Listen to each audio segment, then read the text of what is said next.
Ladies and gentlemen, girls and boys, an assembled company, welcome to the World Storytelling Cafe. And it is Wednesday, and it's in fact the first Wednesday of the month. Therefore, and 7 o'clock in the evening at the UK. God knows what time it is in Washington, D.C., 1935, I think. And the World Storytelling Cafe. Or a bit earlier, about the time of Wednesday. Vanzetti and what's it? You know, the Red Scare. Never mind. But less American history here. Sacco and Vanzetti, I would say. Anyway, anyway, Shane's coming in as well. Yeah, I'm letting him in. So anyway, tonight being 7 o'clock on UK time on the first Wednesday, it is the amazing, wonderful Justine Mierre hosting her Tales and Tunes. And with that, I'll have to disappear because it becomes unbearable and trying to run a program from an echoey airport where they keep announcing things that I can't understand in a language I can't understand. So, thank you for a fabulous very introduction. Intellectual, Shane. Could you stop looking as serious? It's the glasses, yeah. That's my serious face. My resting face is my serious face, and my serious face is serious face. Bye, John. Just announced Maria for the end of the week. Maria, end of the week. Which Maria? Okay. See you. Bye. Bye, John. Bye. Bye, John. How do I leave? Bye, John. Probably Maria Gillen, I reckon. But do you reckon it's Gillen? Nothing working. So I'm co-host now. I'll be admitting folk as I see them, but I might blink out on occasion because of something going on in the States. And but if I blink out, about a minute later, I should blink back in. Awesome. We shall watch you kind of disappear and reappear like a genie. Give us a heads up on the tariffs, Baba. That's what it is. Yeah, the tariffs, just as they hit, you're going to blink. The world is quaking in its boots. Right, my lovelies, shall we begin? This too shall pass. So good evening, everybody, and welcome to Tales and Tunes, which is my online open mic of stories and songs and poems and kind of whatever you want to share in front of your screen from wherever you are in the world. So welcome, everybody. I think everybody's been here before. But so Sam, that you can see, who isn't on video, is not on video because my son is in Milan, but he's kind of checking in while he's waiting for his flight. So we will start, as we always do, with a little bit of interactive storytelling. So I will create a story on the spot for your delight and delectation. I say I'll create a story. I'm going to make you guys do the work. So you give me the ideas and I'll just weave them together. And then we'll probably go around in the order that you arrived, if that works for you guys. Yeah. And Babasi is going to let anyone else who comes in as they go. Thank you, Babasi. All right. So how we do this extreme storytelling. The first thing I need to know from you all is, who would you like this story to be about? Who would you like to be the main character, the hero of your tale this evening? You can shout it out or put it in the chat, however you feel. The ghost of Joe Strummer. The ghost of Joe Strummer. I don't know who Joe Strummer is. Is that really bad thing to...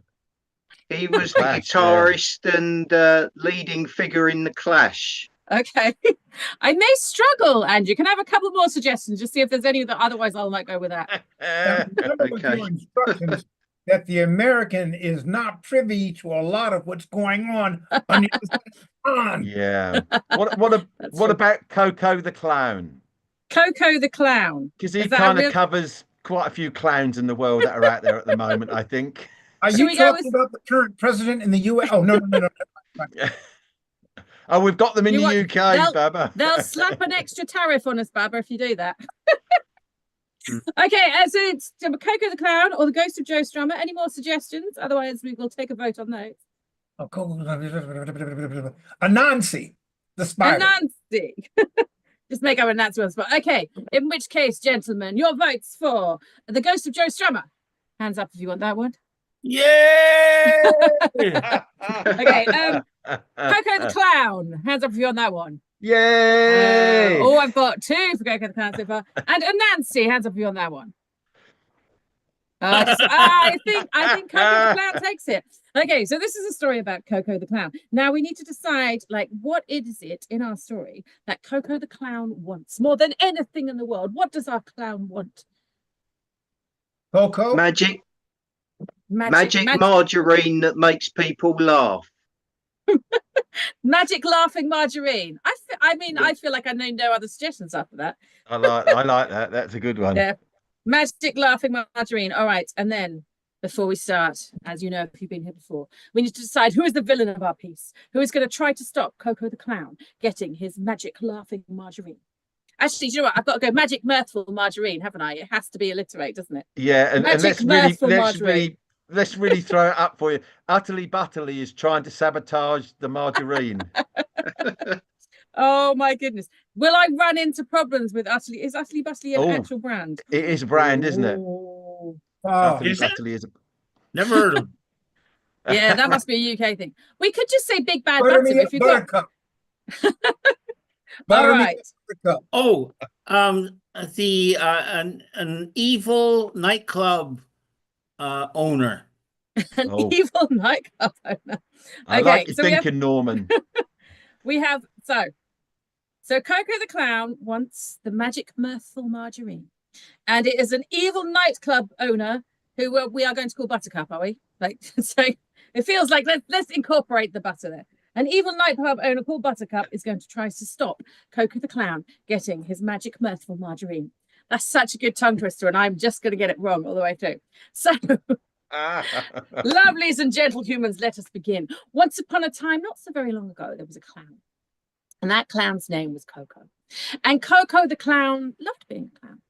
But the problem was, as much as Coco loved what they did, Coco loved doing all the tumbling, Coco loved doing all the clown facing, Coco loved putting on the red nose, but there were just some people that he couldn't make laugh. Just some people that he couldn't actually reach, and we've been there with storytelling. Like, you can reach so many people, can't you? But sometimes there's just one or two. And then there was one show, and at the end of the show, there was an old man waiting for it. And it had been an all right show. There'd been the odd laugh, And the old man in the corner said to him, "What you need, Coco, is the magic mirthful margarine. If you take a tub of this magic mirthful margarine to any show that you like, you will find that all you need to do is take a little bit on your finger and put it under the nose of anyone that isn't laughing, and I guarantee you they will laugh at anything that you do from then on." Coco said, "Oh, that's amazing. That sounds incredible. Where can I find this magic mirthful margarine?" And he turned round to ask the old man this, but the old man had disappeared. So Coco said, "Oh no, where am I going to find the magic margarine?" So, lovelies and gentle humans, if you were Coco the Clown and you knew of this magic mirthful margarine, but you didn't know where it was, where would you look first? Where should we send Coco to first? Corner shop. Market. Sorry, I've Andrew. got corner shop. I've got market. Andrew, what was your suggestion? Inside Daisy the pantomime cow. Which is a funny place to look. It is indeed. So you got to look in a funny place. I was going to say dairy farm, but that'd be utter nonsense. Yeah. So Coco decided that if he was going to find something that was mirthful, then he would have to look at a mirthful place. So, of course, he went to the pantomime dairy farm, because that's where the pantomime dairy cows are. And he decided when he went, oh, actually, hang on a second. We're at a show and we need to get to a dairy farm. How is Coco the Clown going to get from his show to the dairy farm where the pantomime cows are? On a hobby horse. On a hobby horse, of course. Everyone. Gentlemen, we're all got to ride a hobby horse now. You ready? Here we go. We're going to go. Are we there yet? No. You waste whole 2 hours like this. Are we there yet? No. Not there? Until finally they reached. Until finally they reached the pantomime dairy cow place. Welcome, Chris. So once they reached the pantomime dairy cow place, this was the hobby horse and Coco the Clown. And they, oh, hang on, Norman has a question. And you know why they knew they were there? How? Because the place smelled funny. Okay. So when they reached there, Hi, Chris. We're just creating a story where Coco the Clown wants the magic mirthful margarine, and there is going to be a villain that's going to stop him at some point. And we've just reached the pantomime cow dairy farm. And we were looking for Daisy, weren't we? So Coco went around and called out, Daisy, Daisy, give me your answer do. And eventually, just showing my age there. Daisy, the pantomime cow, came up to Coco the Clown and said, Coco the Clown, what can I do for you? And Coco the Clown said, well, it's a bit embarrassing. I've heard that the magic mirthful margarine might be inside of you. Is there any way that, I could access it? And Daisy, the pantomime cow, said, Coco, we've just met. You can't possibly be inside me at this rate. So she said, however, I can assure you that the magic mirthful margarine isn't inside of me because I'm a cow. Obviously, I only produce milk, and then that makes into butter, but not margarine. You see, if you want margarine, you need to go somewhere else. Now, lovelies and gentlemen, where should Coco the Clown try next for the magic mirthful margarine? No joy with the cow. What's our next place? The TV studio where Supermarket Sweep is filmed. Guys have Supermarket Sweep in America. It's like, how do you describe Supermarket Sweep? Basically, it's a TV show where they film people running around a supermarket and putting as many things in their trolley as they can at the same time, in their cart as they can at the same time. Anyway, so this is where Coco the Clown went to. He decided, on Daisy's advice, that he would need to go to a place where magical supermarkets were. And of course, magical supermarkets only exist on television because they're not magical in real life. So I feel like we should get back on the hobby horse. That was too much fun not to. So Coco the Clown got back on his hobby horse. Are you ready? And he went. Hobby horse. Are we there yet? No. Are we there yet? No. Getting there.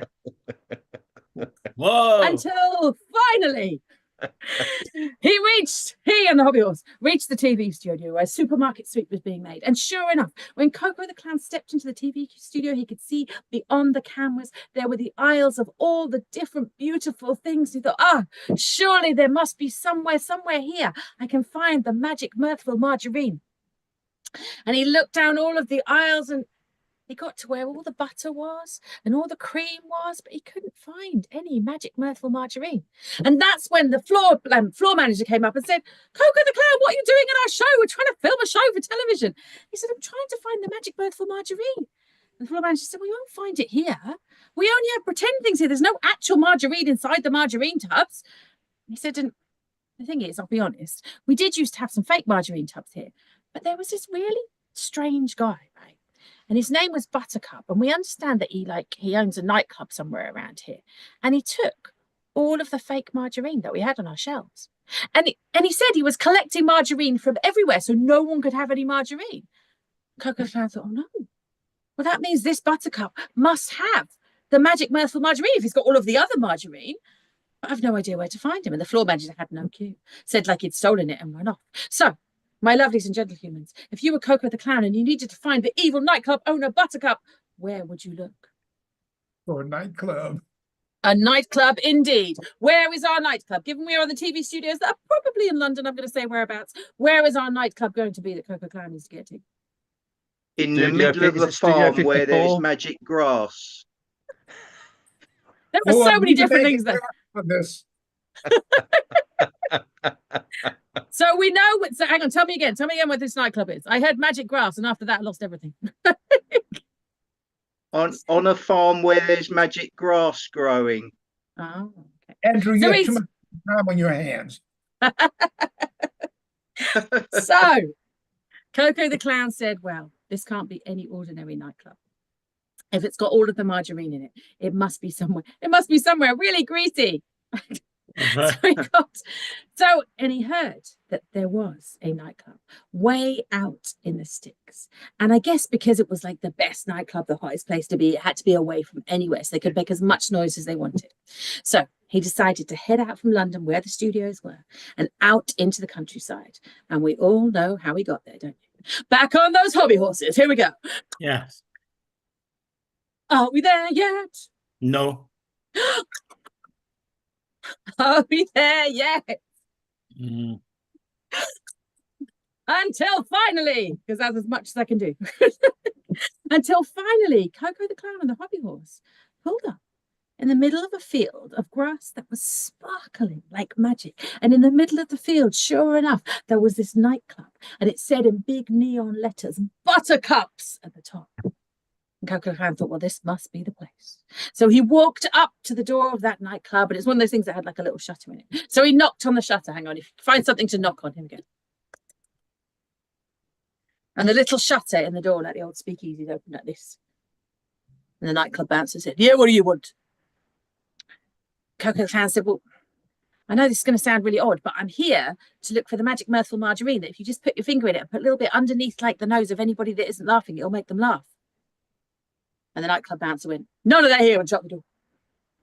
Coco the Clown went, but this is the place where all the clues have led to. This is where it has to be. So he knocked on the door again. And the guard, I don't want to call him a guard, he's a nightclub bouncer, opened the door and went, what? Coco the Clown said, I really need to get in. And the bouncer said, you can't get in. And he said, I have a hobby horse. Because obviously a hobby horse gets you into anywhere at all. And the bouncer looked at the hobby horse and said, so you give me your hobby horse if you let me in. And he said, well, we've been on a long journey together, but maybe it's time. So he agreed this. He gave the hobby horse to the bouncer. And the bouncer got on the hobby horse and went, out of the story, which meant that Coco the Clown could go into the nightclub. And sure enough, as soon as he stepped into that nightclub, with all the music playing around him, he could see in front of him there was a stage. And on the stage was Buttercup, the nightclub owner. I have no idea what Buttercup looks like. But anyway, Buttercup, the evil nightclub owner. Maybe it was an actual Buttercup. What do you think, Norman? I don't know why they look like Buttercup, but I've heard a song about it. Was it Build Me Up, Buttercup?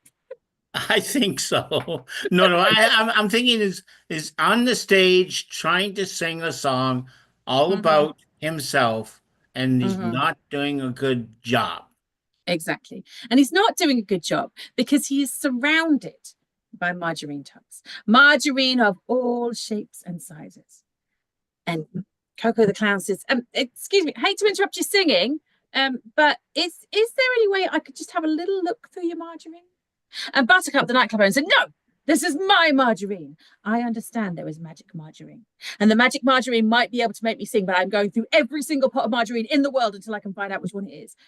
And Coco the Clown said, well, but I don't need like the one that makes you sing. I need the one that makes people laugh. Buttercup said, no, you cannot have it. I'm going through every single one. You can't take the other one. Coco the Clown thought, oh no, I really need this just to get to those last people in the audience that I can't make laugh. So, lovelies and gentlemen, if you're going to try and convince this Buttercup, who in my head is now just an actual Buttercup, like if you're going to try and convince this Buttercup to give up her margarine, what do you think we should try first? How are we going to convince this Buttercup? Get Shirley Temple to sing. I don't know a Shirley Temple song with Buttercup in it, but we'll try. So, Coco the Clown said, it just so happens that I brought with me 1930s child star Shirley Temple.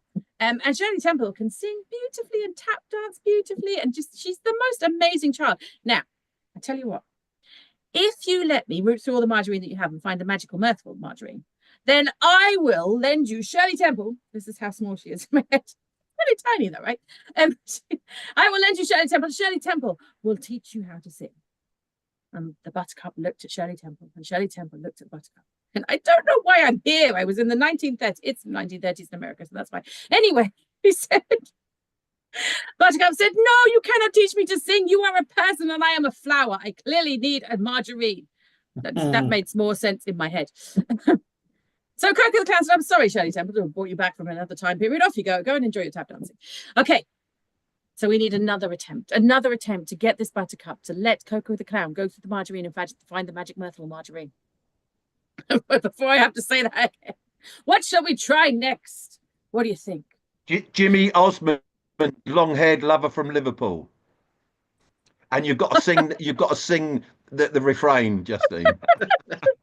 I don't even. Okay, well, I'll try. Anyway, he said, okay, so really Shirley Temple wasn't your time period, Buttercup. However, I've moved forward 40 years in time and brought Jimmy Osmond who will sing for you Long-Haired Lover. I'm your long-haired lover from Liverpool. Is that it? Yeah, okay. And Buttercup looked at Jimmy Osmond and the storyteller singing and went, what on earth was that? Buttercup said, look, I told you before, Jimmy Osmond, despite what time period he's from, human, I am a flower. A flower cannot be taught to sing by a human. So he said, I'm sorry, Jimmy Osmond, back to your time period. Coco the Clown realised it was nearly the end of the story and there was only one last try because this was the third of 3. What is it that we are going to try that's going to definitely get past this Buttercup in one way or another so Coco the Clown can get the magical mirthful margarine? What are we going to go for? We've tried 2 characters from the past. I'm making you work tonight. Pint of Guinness. A pint of Guinness. So Coco the Clown said, do you know what, Buttercup? Maybe singing isn't for you. You know, you run this incredible nightclub, and you know this incredible nightclub has an incredible bar. Now, have you ever actually tried anything from the bar? Because it can just make you forget all of your troubles, you know? Buttercup said, well, no, actually, I haven't at all. And so Coco the Clown said, I will buy you the finest pint in all the world. And so he went to the bar and he ordered a Guinness. And magically, this Guinness was transported all the way from Ireland. So it was a proper Guinness. And he took it to the Buttercup. And the Buttercup looked at it, not very sure, but dipped her petals into it. And as soon as her petals touched that froth, she went, oh, that's nice. And then she sipped a little bit more and a little bit more until she was drinking that sweet nectar, sweeter than anything she'd ever known. And she said, do you know what, Coco? Margarine's yours. And she went off and sat in the corner of her nightclub, drinking her pint of Guinness. And Coco started going through all of the different margarines, trying to find the magical mirthful margarine. And the Buttercup, having enjoyed the Guinness, yeah, other beers are available, having enjoyed the Guinness, said, well, I could help you because, to be honest, I don't normally laugh at anything. So this is how Buttercup and Coco the Clown spent the afternoon. Coco the Clown get little bits of margarine from each of the margarine tubs, did something that didn't make the Buttercup laugh, and then put the margarine underneath until he'd gone through all 1,000 margarines for the Buttercup and found the one that when he put the margarine underneath her chin, she giggled and she laughed. And she laughed such a huge belly laugh and she said, Coco the Clown, that is the one. I will stay here drinking my Guinness. You take that magical mirthful margarine back to your show. So we did. He got on his hobby horse, but he's speed hobby horse here. He gave up his hobby horse. Oh, yeah. Hang on. He ran after the bouncer. He went to the bouncer. He said, can I please borrow the hobby horse back? Because I have to go back to the beginning of the story. But you're very welcome to join me if you like. The bouncer said, oh, it'd be quite nice to be at the beginning of the story. So he did. So he got on the hobby horse. So now there's 2 of them on the hobby horse. And they went until they got all the way back to that show. The show where the old man had told him the magic. And when he got back there, the old man suddenly reappeared and saw the margarine tub and said, I knew you would found it. And now you have a story to tell. And so, in his very next show, Coco the Clown told this very story. And sure enough, everyone laughed, and even the ones that didn't. He took the margarine, put it under their chin, until all of the people that he missed were also laughing their socks off and having a wonderful time at Coco the Clown's show. And there ends the story of Coco the Clown and Buttercup and God knows what else in between. Thank you so much for your joining in. I enjoyed that. What does pantomime mean in the States? Pantomime in the UK is like a Christmas show with like dames and people like girls playing boys and boys playing girls, and they're all traditional stories like Jack and the Beanstalk and someone name some other pantomimes for me. Basically, that. Oh, it's mime as opposed to pantomime. Okay. React out stuff, but you don't say anything. I shall have to send you a link to pantomime because I think it's quite a British thing. It's just like, yeah, and there are kind of pantomime horses and cows that are like 2 people in a horse, like cow costume. I don't even know how to describe it, when you start saying it. You've refreshed my memory and I remember some examples of British pantomime, including the outrageous show, Are You Being Served? So, yeah, it's like, it's kind I knew he wanted to be a pantomime cow, but he could only memorize half his lines. Well, that makes utterly no sense. He Utterly- always I'm gonna have to send you a link, Babasi, to like do a pantomime, like a video of like a theatre thing, because it's like then you'll Okay. kind of hopefully it will start making sense. Or maybe not actually, because the whole point of pantomime is it's utter nonsense. You know, it's shall we have enough of me talking? Norman, you were in first, so you're happy to tell a tale first. Okay, we're going to go from not just a reverse 180, but a total. We're going to move into another country, another way of life, et cetera, et cetera, et cetera. And it's just before we leave that, though, Canada does have pantomime. We do, and in both Toronto and in Vancouver. So, but I've only seen the Toronto panto, and it was fun. Okay, this one is a different kind of story, and so I'll set it up with a bit of music.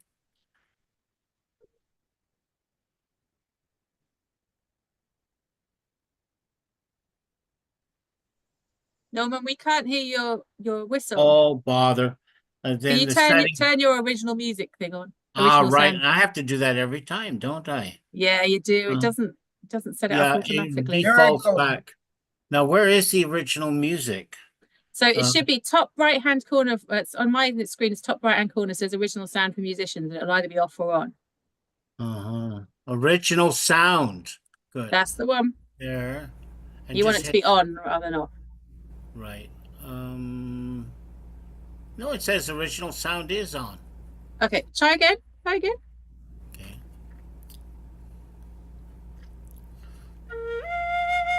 Okay, We got you that? now. Yeah.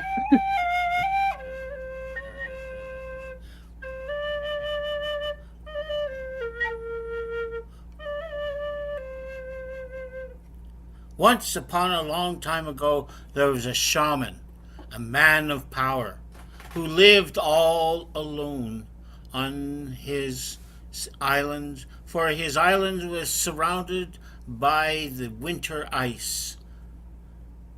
Until finally, one spring, the warm winds of spring came, and the snow and the ice began to melt.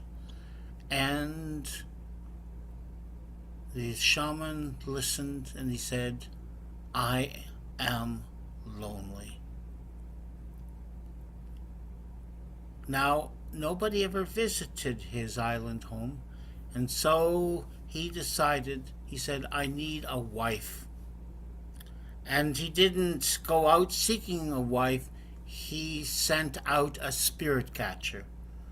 He called forth all of his power, and he created a spirit catcher, catcher that could take the soul of anybody it came to. And so he called forth that spirit catcher, and a ragged cloud formed in front of him, and there it stood like a cloud, and he said, go and bring me back a woman so that I can be no longer, I shall be alone.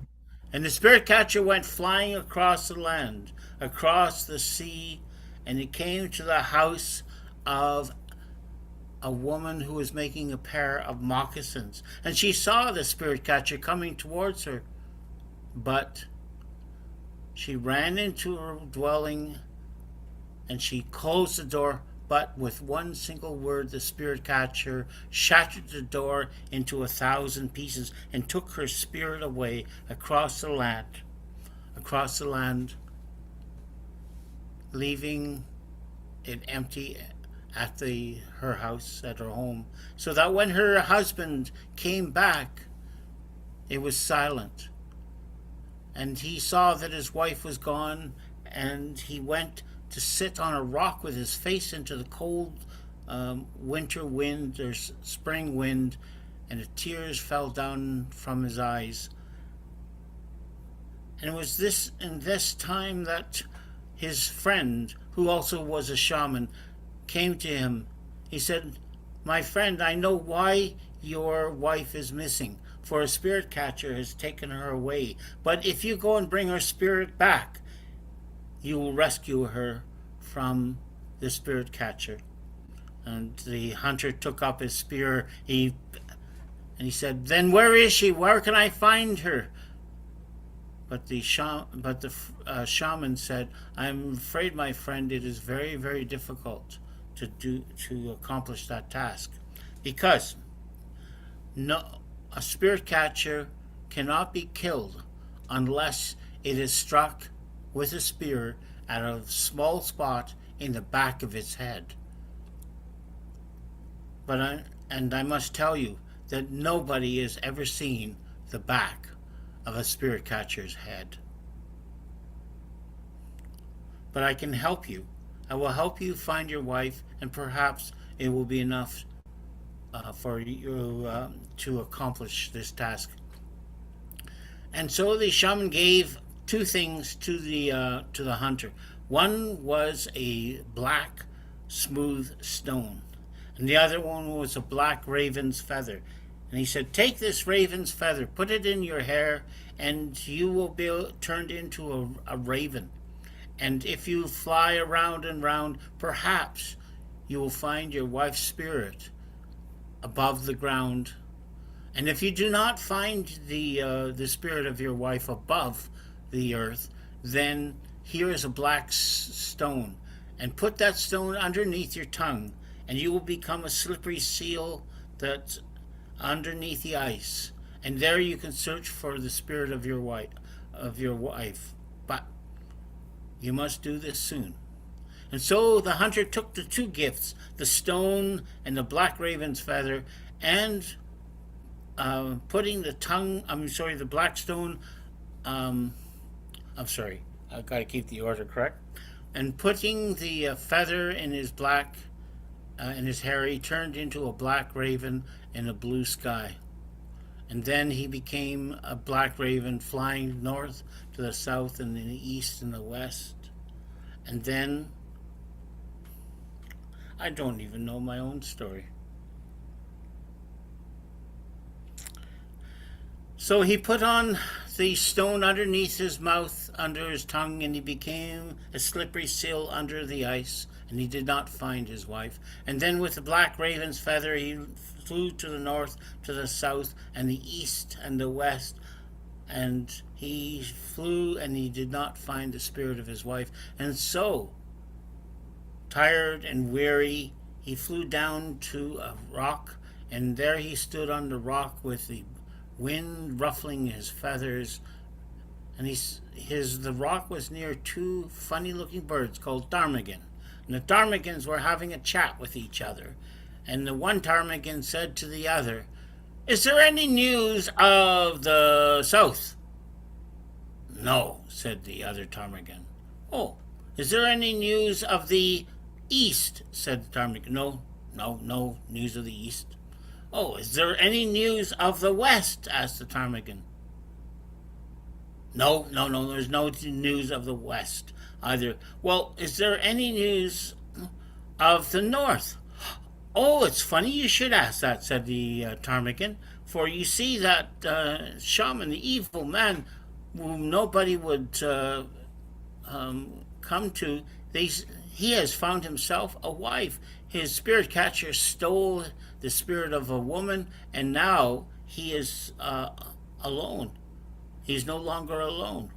"Ah," said the hunter, and he picked up his spear. He took the feather out of his hair, and he began to fly to the north. He flew and he flew and flew, and while he was flying, the hunter's wife was at the dwelling of the shaman, and there she was cleaning and cooking and doing all the work. And also, while she did that, she took a piece of soapstone. She carved the soapstone. She carved the soapstone into a bowl. In the bowl, on either side of the bowl, there was the faces, one of a raven and one of a seal. And the shaman asked, "Why are you doing this?" He said, "Well, it makes me think of my husband," said the woman. And the shaman said, then that's fine. I don't have no problem with that. But the woman then filled it with hot seal oil. He says, why are you filling that bowl with hot seal oil? And he says, well, my husband liked to have his feet rubbed with the hot seal oil. And when he was weary from the end of a long day, then you will do that for me, said the shaman. And so the hot seal oil was rubbed in the shaman's feet, and it felt good. You will do this for me, said the shaman. And the hunter's wife smiled. When the hunter finally came to far to the north, he saw a dwelling, and there he pulled the feather out of his hair, and once again he became a human being, and no longer a black raven in the blue sky. And he called out, come out and fight like a man, you coward. And the shaman heard that, and he came out, but he was a coward as well. And instead of coming over like a brave man, he simply called forth all of his power once again. And all of his power became a spirit catcher. And the spirit catcher flew and floated across the land like a gray cloud and towards the hunter. And the hunter remembered the words of his friend. The only way to kill a spirit catcher is at the back of its head, and nobody has ever seen the back of a spirit catcher's head. But just the same, bravely he held his spear, and he waited to see what he could do. And the spirit catcher came closer and closer and closer, and while the spirit catcher was coming closer, the shaman was laughing and laughing, because now he would have a hunter to do all of his hunting for him, and he would never have to work ever again. But he laughed so hard, he did not see the hunter's wife coming up behind him with a bowl carved with the likeness of a seal, carved with the likeness of a raven, and she came up and she threw the hot oil into the face of the shaman. And the hot oil struck his eyes, and he cried out in pain. And when he was cried out in pain, the shaman turned around for a moment. The spirit catcher turned around for a moment at the cry of the shaman. And for a moment, his back was to the hunter, and there was the spot where he was vulnerable, and like a lightning bolt, the spear of the hunter went flying through the air and struck the spirit catcher in the back of its head. And the spirit catcher died as if the wind had been broken up into 1,000 pieces, and then it disappeared. And with that was the end of the power of the shaman. And the hunter picked up his spear, and he came over, and there was his wife looking at him, smiling. She did not have to speak, and neither did the hunter. And the hunter took out the feather, the raven's feather, and his wife became a black raven in the blue sky and flew towards home. And the hunter took the black pebble and became a slippery seal underneath the ice, and swam in the direction of home. And when the hunter got back, there was his wife on the threshold of his dwelling, and she was just finishing the last of the moccasins. And from then on, they lived in happiness and joy. And now that I've told my story as well as I could, you have it, and may you take it, and I gift it to you, and may it do you good. Thank you. Thank you, Norman. That was awesome. I love that.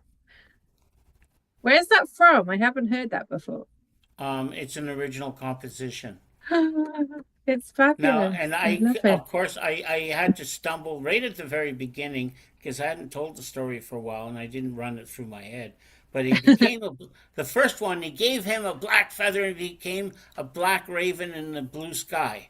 That was where the Yeah, whole story started, and the rest yeah, of it just traveled and traveled in my imagination, and along yeah, with the stone and everything like that. It took me about 20 years to work out the whole story. yeah. It's beautiful. It really is. It's like a really Thank lovely you. Norman, journey. Norman, I seemed in the dark depths of my mind, I seem to think that there's a piece of artwork, traditional artwork that has a raven and a seal, or is that in my imagination? Do you It's in know? your imagination, or it might be in mine. Because well, I tell you what, I have seen. I saw a wood carver last year in the UK, and he had carved. I think it was a goblet, and one side was a black raven, and I can't remember what he had on the other side. But while you were telling that story, I thought, oh, was the other side a Oh, I seal? got to see this. Oh, I Yeah, yeah. have to is see there? this. Shane, I got I'll a see if I question. can get hold of him on Facebook, and if I can, I'll send the picture across to Yeah, you.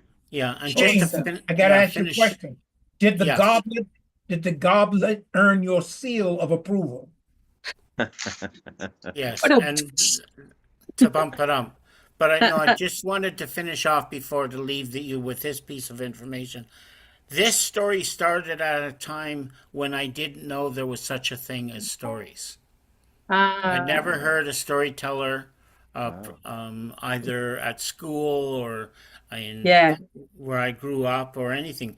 There was the very concept was lost to me, and but somehow these fragments of stories bubbled up, and one of them was an image of the raven in the blue sky, and I didn't know where the story went. It ended in my imagination halfway yeah. through, and I didn't know. But a young lass at a hostel says, "What do you do?" And I says, "I don't do anything. I've been kicked out of university, but I do want to be a writer." And I have one story, and she said, "Oh, tell me the story." And I said, "Well, it's just half a story."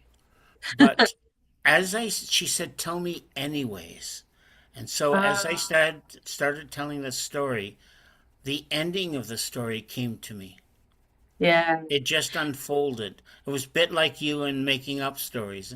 And I yeah, didn't realize I'm not a teller of stories, I'm a composer. And later yeah, on, this magic world was I was introduced to it, and yeah. things have not been quite the same ever since. Now I'm finished. God, thank you, Norman. I There's thought a, it it's Um, was a, Canadian. Thanks, Norman. it's a Goethe quote, Justine, isn't it? Yes. Justine, a few years ago, I visited my brother in Vancouver, Yeah.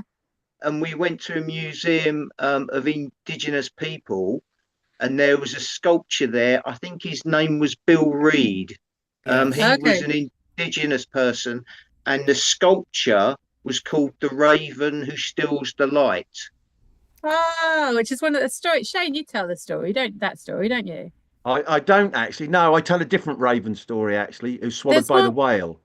Who's the one that does the raven? That there's a raven that brings fire, isn't there? There Like is when one that everything's. raven brings fire, That's what yeah. I'm thinking of. Oh, And in talk the for United ages. States, we have a politician who's raving mad. We've noticed, Bubba C. I All won't say right. it. We are going to go around. So I'm going to go around to people in the order that you arrived, if that's okay with everybody. So the next person to arrive was Andrew. Andrew, do you have a poem or two for us? Hang on, you have to unmute yourself. Yep, yep. Nice.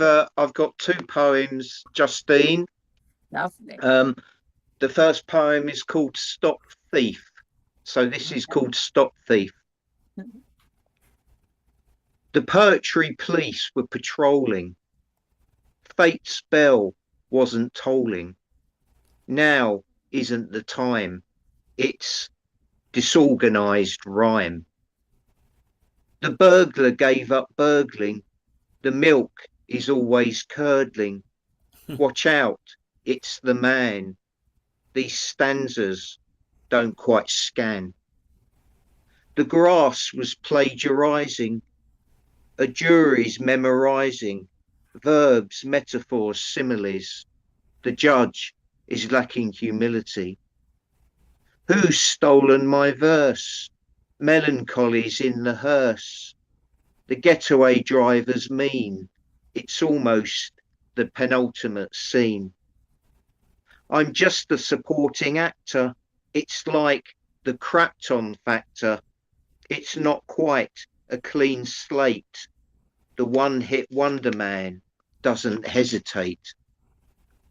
I'm on the inside studying sociology, whilst the missus revises her biology. No, Mr. Medium isn't doing time. Violin case closed. Heaven doesn't know. It's disorganized rhyme. Whoa. Lovely. Thank Love you. And this is a poem. I think most children love tomato ketchup. So I wrote a poem called My Mum Was Tomato Ketchup. My mum was tomato ketchup. Steam rising like a heartbeat. Windows choking back the tears. Her runner beans full of running. My mum was tomato ketchup. Grazed knees, grazed tongues, grazed hearts. Her bread pudding bursting your best. Her currants queens of the kitchen. My mum was tomato ketchup. Saucers full of seas of sauce. Marvellous mint meandering in your mouth. Dirty looks, dirty plates, dirty fingers. My mum was tomato ketchup. The custard grumbling in your stomach, its lounging layers of milk. As the TV tissued your taste buds, my mum was tomato ketchup. Gravy as great as the Great Lakes, rivers of rugged rambling potato, as mashed as the sands of time, my mum was tomato ketchup. Condiments like an extra, entertaining aunt, hungry uncles, hungry sleep, hearts hungry, hungry, a dining table terrifically tilted. My mum was tomato ketchup. Sisters seeing boyfriends in the stew, sometimes too hot, sometimes too cold, boiling the benevolent broccoli. My mum was tomato ketchup. Nephews with their knobbly knees, stirring soups with ancient spoons, broth bubbling like bone cells. My mum was tomato ketchup. Spaghetti unraveling infinitely, tomatoes blood staining your lips, a sauce bottle always empty, always full. My mum was tomato ketchup. That's so beautiful. Thank you, Andrew. I love that. I also Thank love you. the alliteration of boiling benevolent broccoli. It's just a Thank you. glorious phrase. Love it. Thank you. Oh, beautiful. Oh, I'm all moved by that. Right, next up, Baba C. Do you have a tale for us? Yes, and just a moment, Andrew. I love broccoli because it borders James Bond. Think about that for a moment. Really was James Bond. Read the credits. Okay. The produce. Yeah, okay. I know it's straight. First of all, before I tell my story, let me get a quick view on where everybody's from. So, Justine, where are you? I am in Suffolk in the UK, so the eastern bit. Okay, Andrew. I'm in Suffolk as well, about 80 miles from London, 100 miles from London. All right. Keith. Yeah, I'm in Lincolnshire in the UK, in the far east of England. Shane. You got to unmute. Shane. Unmute, Shane. Sorry. I'm in Essex, which is a short train journey from London, really. All right. Chris. Boston, Mass. Oh, okay, Chris, you might get this one. Go ahead. And Mike. Uh, I'm from Shropshire in England, which is halfway up the English-Welsh border, but on the English side. The And other Norman, side of England to us. Norman, I didn't forget you. I know where you're from, but Norman, and it says so in your name thingy. My name thing. Where are you from? Okay. Where are you? I was from my mother and my father, Okay. and But they where are are you geographically located? just below the sky and above the earth. This is why I wasn't going to call on Norman, because he's almost as wordy as I am. And I got to get this story before I blink out again. I just kind of wanted to. Toronto, Canada. Thank you. This story kind of works if everybody. It's about condiments, not about tomato ketchup, but it's about condiments. Keep that in mind. Otherwise, this story doesn't work. But this story took place. Well, it wasn't so long ago that it's been forgotten, but it's not so new that people know it. And I don't know if that made sense. But you see, there was a time before the time we're in now where people look out for each other. And there was a small town. Some people say village, I'm saying town. And in this town, the people in this town had a tradition.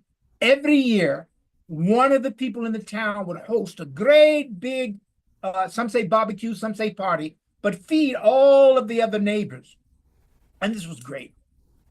Well, it came the time for this one man to host the barbecue party, but he had a problem. He had fallen on hard times, and he didn't have a pot to cook in, and he had sold off all of his furniture, and he had sold off most of his possessions just to keep his home, to keep his house. And he didn't know what he was going to do because it was his turn, and he was highly respected in the neighborhood.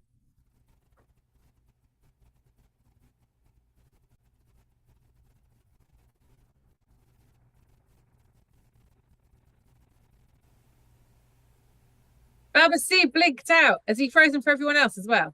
Yes. Okay. It's the tariffs.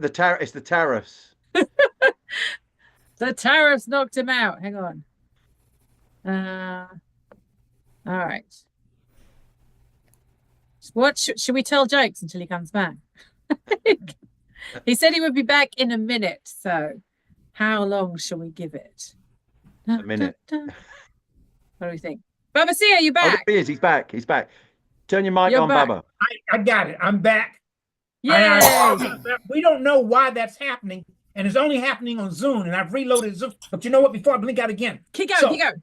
he was going to do this. It's his turn to the party, but he had fallen on hard times. He had sold off most of his belongings just to keep his house, and he didn't know what he was going to do. I mean, his refrigerator was empty, his garden was bare. He didn't know what he was going to do. But in the corner of a room, he saw this humongous ornamental helmet. He washed it and cleaned it and scrubbed it so it was nice and clean. And he started looking around for things to put in the helmet. He filled it with water, and as the water began to boil, he found an old carrot, and he chopped that up. He found an onion that had seen better days, and he chopped that out.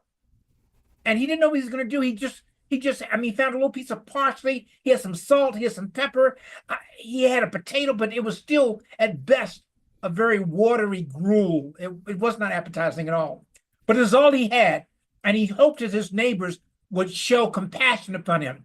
So, grabbing oven mitts, he picked up this huge helmet and stepped outside into his backyard. And when he stepped inside of his backyard, the watery gruel turned to a thick, savory stew. And he began to serve all of his neighbors from this helmet. And it never ran out. He just kept on using the ladle. Some people say ladle. And he served everybody. And for weeks afterwards, everyone talked about the great, marvelous stew that this man had shared with his neighbors, which only goes to show when you bring out the helmet, you bring out the best. I know, it's a mayonnaise joke. Does everyone like Yeah. And in the United States, helmsman is on the east and upper northeast coast. But as you go Midwest, to the West Coast, the same brand is known as Best. So, Oh, okay. so when you bring out the Hellmans, you bring out the Best. All right, that's my bad joke.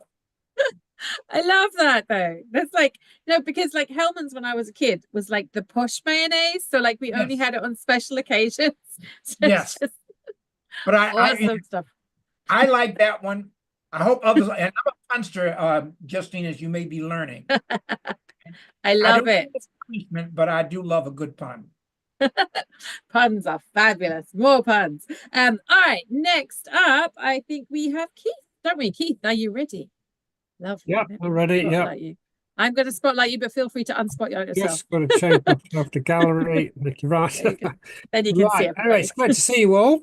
Yeah, and some months has just been me and Justine and one or two others, so it's great to see We've you had a all. lovely chat, haven't we, Keith? Yeah, so it's great. Yeah. So it was in a farmyard.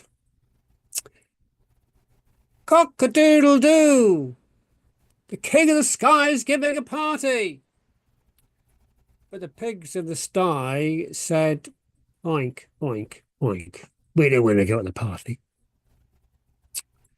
But there was a little green frog said, I want to go, I want to go, I want to go. But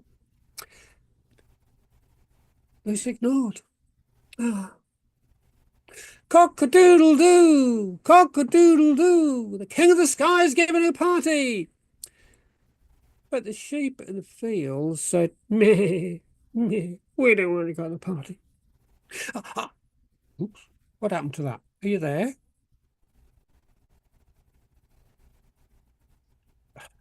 We're still here. Oh, sorry. I suppose you can hear me because I've We totally can see you and hear you. Or I totally can anyway. disappeared. Just a minute. Well, anyway, I can't see anybody, but anyway, never mind. So We can see you. but We can see you. oh, that's fine. But little frog, well, I want to go to the party. I know, but he's ignored. Cock-a-doodle-doo, cock-a-doodle-doo. The king of the sky is giving a party. But the cows in the field said, moo, moo, moo. We don't want to go to the party. I want to go to the party. I want to go to the party, said the little green frog, but it was ignored. And so the little green frog, what should he do? He went to see his friend Magpie. And Magpie said, oh, well, hello, my little friend. How are you? Oh, I wanted to go to the party, but I'm not been invited. I can't go.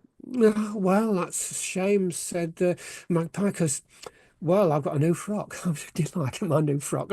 And I'm part of the entertainment. I'm going to be playing my guitar in the band. And oh, yeah, well, you're going to enjoy yourself, the little green frog. And as she was getting ready, the little green frog went back and out the door. And just beside the door was Magpie's guitar, an acoustic guitar. And the little green frog, he crept behind the strings into the guitar. Well, when Magpie was ready, she strapped the guitar on her back and she flew up into the sky. And she went round and round and round, and she landed in the sky on one of the clouds. And she went off for a drink, just to just get have a little drink, maybe I don't know, a vodka lime or something. And the little green frog, he crept out from behind the guitar and sat on the cloud, and Magpie came back and she's played a guitar, and there's a great, fantastic party in the sky. There was lots of singing and dancing and storytelling, and everybody had a great time. And it came to the end of the party, and even the frog was sitting on the cloud. He just enjoyed himself, and she just put the guitar down. She went back for a nightcap in the bar. And the little green frog, he crept into the guitar behind the strings. And the Magpie came back and she strapped the guitar on her back and she flew up out from the clouds. And she had quite a lot to drink, and she did the loop-de-loop. And out from behind the strings, the guitar fell the little green frog splat, and was bits of frog all over. There was a head here and an eye here and a nose there and a leg there and a body there. Oh, oh, little green frog was splattered all over. But the king of the sky saw what happened, and so he flew down and he picked up all the bits of frog, and out of his pouch he took a needle and some green thread, and he put the frog together and stitched it all together, and there he was, flat out. And he gave he blew into the frog's mouth, and and oh, the frog was alive. Oh, and the frog was so thankful that he's now alive. And the king of the sky said, "You come with me," and took him over to a pond, a muddy pond, and said, "Oh, try that." And the frog paddled around in the mud around the pond, and I don't know, oh, it's not so bad, is it? Started to go out into the pond and flew and swam around in the middle of the pond. I was very happy. Now, some time later, a few months later, the cockerel said again, "Cock-a-doodle-doo, the king of the sky is giving a party." But the pigs in the sty said, "Oink, oink, oink, we don't want to go to the party." "Cock-a-doodle-doo, cock-a-doodle-doo, the king of the sky is giving a party." But the sheep in the field said, "Meh, meh, we don't want to go to the party." "Cock-a-doodle-doo, cock-a-doodle-doo, the king of the sky is giving a party." But the cows in the field said, "Moo, moo, moo, we don't want to go to the party." And then the cock looked down and saw the little green frog. "Oh, you're there. Do you want to come to the party?" But the little green frog said, "Nah, I don't want to go to the party. I'm happy in my pond." And so if you go down to the countryside and you see a pond and you see a muddy pond and you see the little frog goes through the mud and into the pond, and he swims around in the pond, and is a very happy and contented frog. I was worried about him being splattered everywhere. That was riveting. Oh, very gruesome. Thank you so much, Keith. That was great. Shane, are you ready to go next? Yes, I am. Lovely. Actually, So before you do, I'm going to do the thing of sharing where my virtual hat is in the chat, because I always Sure. forget to do that. So if anyone's feeling generous and wants to chuck money my way, that's how you do it. And just so after Shane, I've got down Chris. I don't know if you're telling or just listening today. If you want to tell, you would be next. Okay, I'll tell. Yeah, lovely. And I think then we're kind of going around again, because I know, Mike, you're just listening today, aren't you? So yes, lovely. Okay, Shane, you're up. I'll shut up now. So yeah, so this is a brand new story for me that I've only been working up. Oh, hang on, just let me turn off so I'm not the main picture. I don't looking at myself. Let's just. No one likes looking at themselves. I just do it for everyone else. No, I hate it. So it's a brand new story for me that I've only been working up a couple of 3 weeks, and so you are the first audience. So hopefully, world premiere. I'll remember the important bits. But anyway, so and well, I'm going to be telling this somewhere in Suffolk in a couple of months' time, actually. So it will be in a setting in Suffolk, and it could have happened in Suffolk, this story, because back in the day we had lots of windmills, and this was a water mill, and there was a miller that lived in the water mill, and he was known for the wonderful flour that he made. That he ground the corn and what have we, and made beautiful flour. But he didn't have a wife, and he didn't have any children. But he had 3 young apprentices, and he sat them down one day and he said, "I've got a few more years left in me yet, but I will pass one day, pass on, and I want to gift this windmill, this water mill, to one of you." Well, the older two looked at the younger one, Jack, who was always daydreaming, and thought, well, it won't be him. It'll be one of us. Kind of, they thought it'll be one of us. It'll never be Jack because he's just away. He's away with the fairies all the time. He's just dreaming. And the miller said, well, what I want is I want you all to go out on your adventures. He said, and I want you to bring me back a horse. And whoever brings me back the best horse, the finest horse, I will gift you the watermill. Well, the two young lads got up to go, and the miller said, oh, no, you're taking Jack with you. And they went, oh, do we have to? And they, oh, yes, you all go together. So off they went, the three of them, walking and walking and walking. When Suffolk was covered in woodland, I mean, they walked through woods and woods and woods. And they got late in the evening and they needed to sleep. So they kind of hunkered down with an old blanket that they had in some little dip in the earth and under a hedge or something, and they sort of hunkered down. And the older two apprentices, they didn't fall asleep. They kind of worked out what to do, and they waited until Jack was fast asleep. And they up and they walked out of the story for the moment at least, and left Jack sleeping. Well, Jack was woken by bird song first thing in the morning. He opened his eyes and he sat up and he looked around and he realised he was there all alone in the middle of a wood somewhere. He had no idea where to go or what to do because he'd been left. And he stood up and he looked about himself and he thought, well, I don't know what I'm going to do. I don't know which way to go. And then, to his great surprise, came this beautiful cat, a tabby cat. This beautiful cat just came walking up to him. Oh, he said, hello, cat. And he just bent down and started to stroke this cat. And this cat looked at him and said, come with me, Jack. And Jack sort of, oh, you speak? Yes, said the cat. Come with me. Come with me. You can come and stay with me, and I will gift you the finest horse that you've ever seen.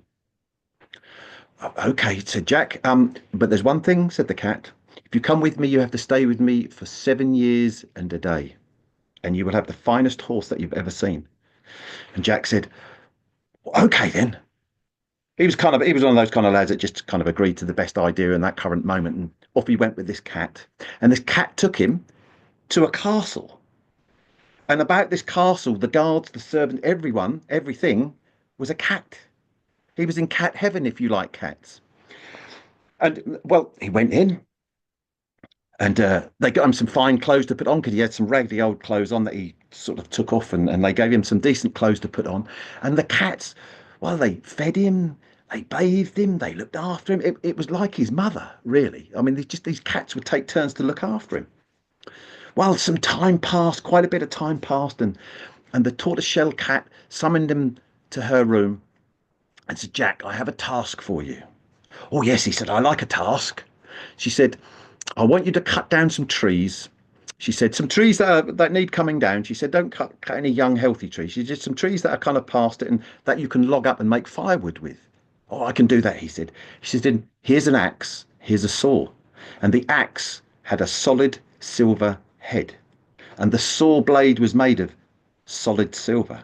And she gave him a couple of wedges. When you fell a tree, sometimes you have to put wedges in, and they were solid silver. And she gave him a mallet to bash the silver wedges in, and that was made of copper. Well, off he went, and before long there was a shed full of fine firewood for the next winter. Full. A winter's worth of fire that he'd cut up and felled and what have we.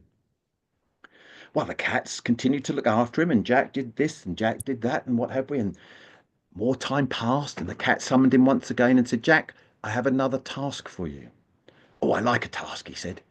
She said, there's a scythe there for you, Jack. I want you to cut enough grass for the animals for the winter, enough fodder for the animals for the winter. And he picked up the scythe, and she said, you will notice, Jack, that the blade of the scythe is solid silver. And here's a sharpening whetstone, and the sharpening whetstone was solid gold. Well, he took that and he sharpened that scythe, and he was in the field scything and scything and scything, and all day long he was scything and taking this grass back to the barn to be kept for the winter for fodder for the animals. And the cat was pleased. More time passed. The cat summoned him again. I have a third task for you, Jack. Well, what about this horse? Jack said. Oh, you'll get it in good time. She said, when the time is right, you will get the horse. Trust me, you will get the horse in good time. But I have another task for you meanwhile, Jack. Okay, he said, well, I like a task. She said, Jack, there is a silver trowel. And there are other tools of silver and gold. I want you to go and build me a beautiful little cottage on the edge of the woods. So off Jack went with all these tools, and before long he had built this beautiful cottage. Well, 7 years and a day had passed, and she summoned Jack. She said, it's time for your horse, Jack. He said, I've been looking forward to this. She said, come with me. And the cat took him down to the stables. She opened the doors, and there were 12, 13 or more fine horses. She said, choose one of these, Jack. Well, very quickly he worked out which horse he wanted, and he said, I want that one. So let me point at the camera. I want that one. So she said, that will be yours.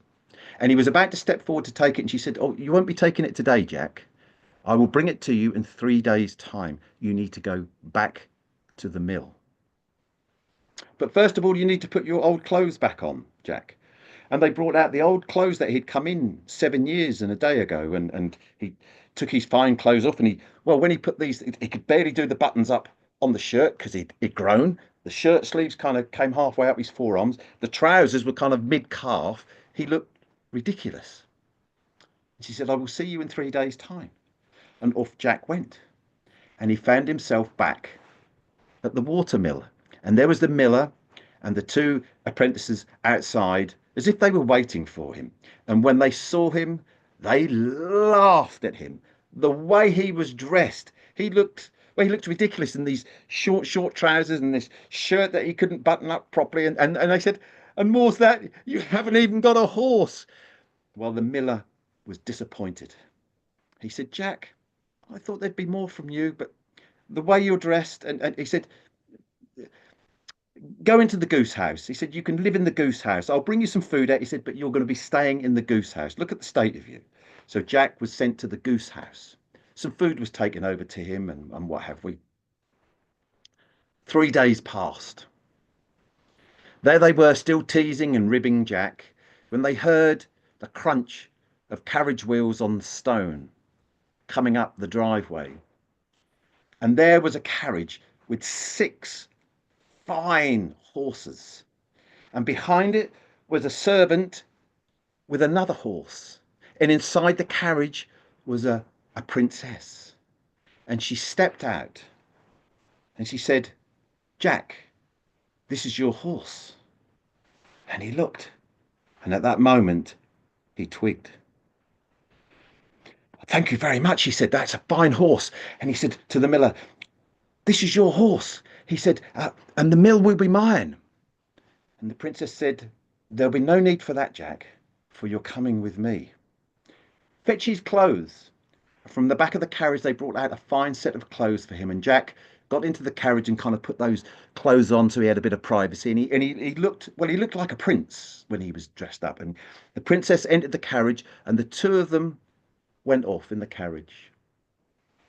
Well, when they came to the place where the cottage had been built, there stood a magnificent castle. And the princess said, this is where we will live, Jack.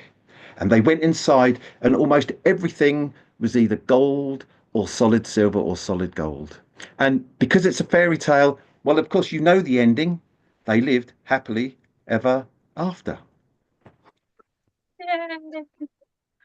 I used to tell that story years ago, Shane, and Oh, I did haven't you? told it for ages, and I've forgotten how much I love it. I Fantastic. love like so in the ending, I know, like they arrive in the carriage as cats, and as they step down, they turn into princesses. Which is, I always love that image of like this kind of beautiful tabby. And also, when he does the tasks, they have a ball and they dance together every night. It's just like really. So and I think saw, yeah, where I did saw, you find it? Because I found I, it like a really old secondhand story book, you know. yeah, well, my brother bought me a Brothers Grimm collection, Okay. a really thick tome, and with the Brothers Grimm, I find you can get different the same story but different versions. And that's the version pretty much to how it's written. Actually, and you can almost with the story, you can almost read where the little gaps are where they wasn't quite sure what was in the story, if you know what I mean. And some exactly. stories I like to tell exactly how I've read it off the page, particularly if it's an old tale like that. So the version I've got written down is like, I think it's in an Eastern European collection of fairy tales. But yeah, just kind of like, and I think because in the version I know it's called The Miller's Son and the Cat, so they were actually the sons of the miller. So it's like specifically, and he was the kind of the useless one. And actually, the version I know ends with the comeuppance of the brothers as opposed to his happily ever after. But also quite a different story in the way it ends. Yeah, exactly. But it's such a great story. Just the idea of these cats, just kind of, and the tabby cat, like that kind of, love it. Thank you so much. Thank you. Okay. So next up we have Chris. Are you ready, sir? Yeah. Lovely. All right. So today I have a story followed by the spoken word. Fabulous. Just gonna take my spotlight. Yeah, do. All right. It's 1988. I'm a skinny junior in high school, and I'm trying to end my shift at a busy restaurant. But I'm struggling to carry a large steel vat filled with 6 gallons of sizzling hot oil. As I move through the kitchen, the vapors irritate my eyes, making it hard to see that someone's dropped a thin slice of tomato on the floor in front of me. My left foot slides forward, and I use every muscle in my body to keep from falling. But this quick shift in balance is enough to make the oil splash from all sides and spill down on my bare forearms like lava. Now, the kitchen staff is completely frozen. My manager, Ron, pushes through the crowd. "Oh my God, you need to go to the hospital right now." But I fight back tears and tell him I can't. I have it. Her name is Tony, and she was the first person that ever looked at me like she was actually happy to see me. So when Tony agreed to be my girlfriend, her smile was my introduction to love. And I learned something very important about having a girlfriend. In between all the roller skating, movies, and ice cream sundaes, dates are expensive as hell. So I got this frying fish, and I absolutely hate this job because no matter how much I shower, I still smell like fish. But today is 1 year anniversary, and we plan on going to Rock Point Amusement Park. Also, we have been planning this date like it was a school honeymoon. So no, I'm not going to spend it in a hospital emergency room. In fact, I will rise up and walk out of my own funeral before this date. So I arrive at Tony's house, my arm starting to throb. I'm wearing a long sleeve, thick flannel shirt. She takes one look at me and says, "Boy, it is 90 degrees today. What are you wearing?" So I tell her it's the only shirt that I have doesn't smell like fish, which isn't a lie, but secretly, I just don't want her to see my arms and start freaking out. By the time we get to the amusement park, my arms feel like they're engulfed in flames. And as we walk around, every little movement is sending waves of pain up and down my central nervous system. So when Tony reaches out to hold my hand, I jump back like her touch of lightning. Now she looks confused and a little suspicious. We decide to go on the roller coaster first. And as soon as we strap in, she says, "Remember, as soon as we go over the top, throw you in there." But the cringe in my body language indicates there is no way I'm doing that. So now she looks sad, and I try to smooth things over with a smile, but her body language indicates that the damage has already been done. Now we're walking past the carnival games, and she hints, "I've wanted someone to win me a big stuffed animal." So now I'm looking for that doesn't using my arms. Best I can do is the crazy clown gun shooting gallery. And just holding the gun steady feels like torture. So I'm concentrating like this was an Olympic event. And after 5 tries, I finally win her a prize. But she can't hide her disappointment when I hand her a tiny stuffed animal attached to a keychain. 5 rides and one disgusting corn dog lunch later, Tony and I are barely speaking, sweating like I have malaria, and her started walking back to the car hours ago. Our big date just feels like one big disaster. She breaks the silence. I just want to go on the Ferris wheel and, I guess we can just go home. And I think, okay, the Ferris wheel, nice, slow, easy ride. All I have to do is sit. I can do this. But as soon as I get on the ride, she looks at me and says, "Why are you sitting so far away from me?" And then, like a judo expert, she grabs my arm and flips it over her shoulder. Now, I don't remember exactly what I hollered, but the look on her face told me it was a little inappropriate. She loses it. "That's it. You're a jerk. I'm done." So I just break down and tell her exactly what happened at work. And now she's rolling up my sleeves to see the red, sticky, pus-filled blisters sitting on my forearms. And in that moment, she manages to mimic my manager Ron to it. "Oh my God, you need to go to the hospital right now."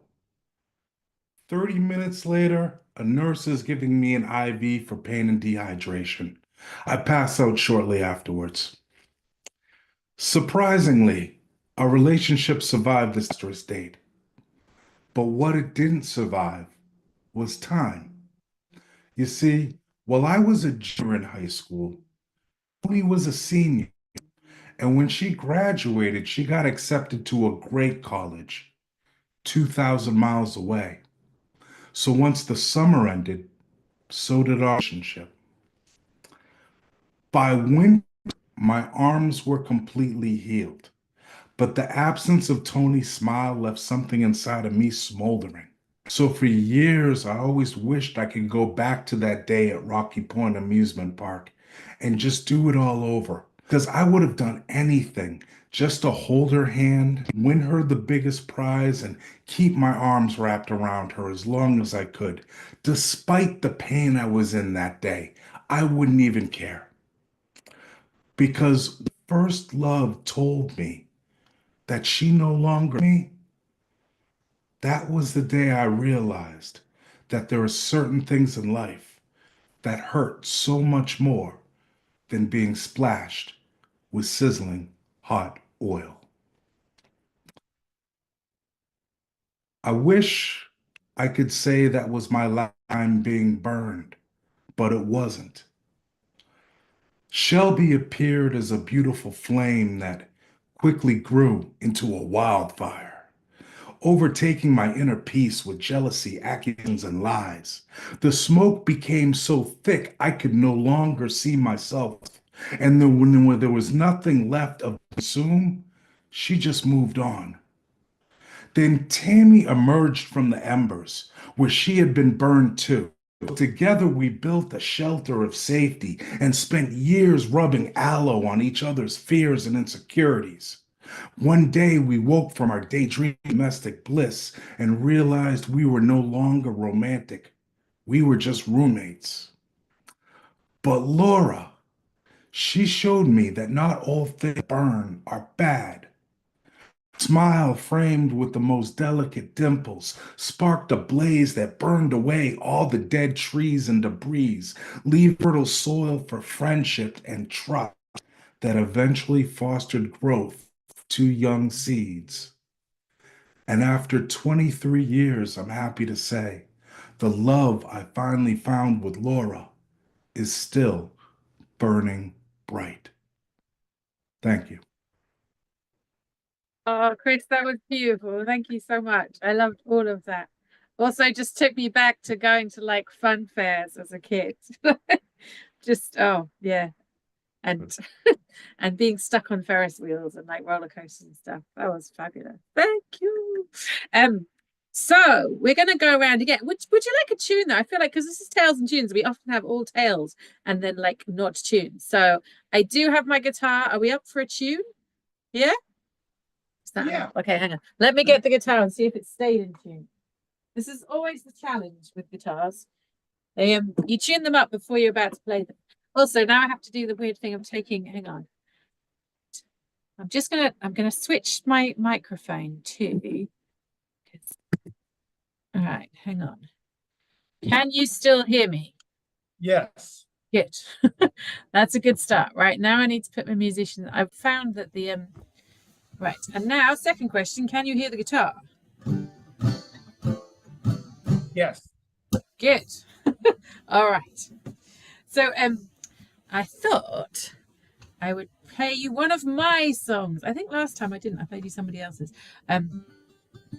So this is a song that I wrote, I don't know, about 10 years ago now, I think.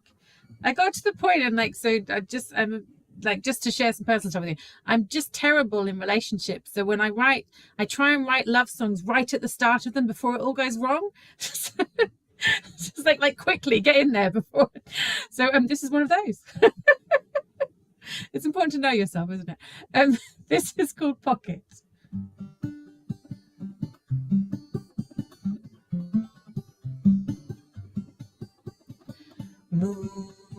Moonlight quickens, wakens every soul.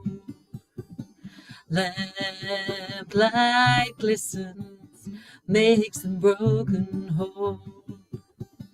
I was lost but didn't know, till your hand found mine, and now it seems we can't let go. 'Cause I got a pocket full of love, it's just some seeds that I might sow.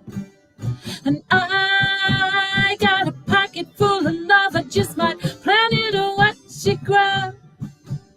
Now I got a pocket full of love, I couldn't help but let you know.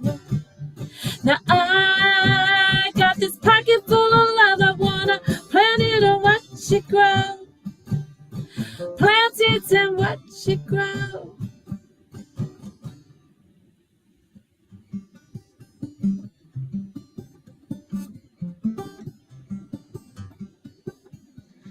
Heart so hardened from all the wind before, too damn frightened to throw open wide that door. But I'm learning to trust what's in your eyes. Some days I even forget to question why. 'Cause I got a pocket full of love, it's just some seeds that I might sow. And I got a pocket full of love, I just might plant it and watch it grow.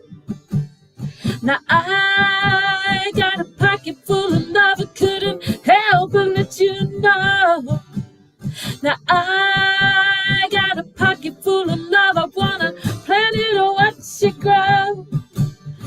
Plant it and watch it grow. Plant it and watch it grow.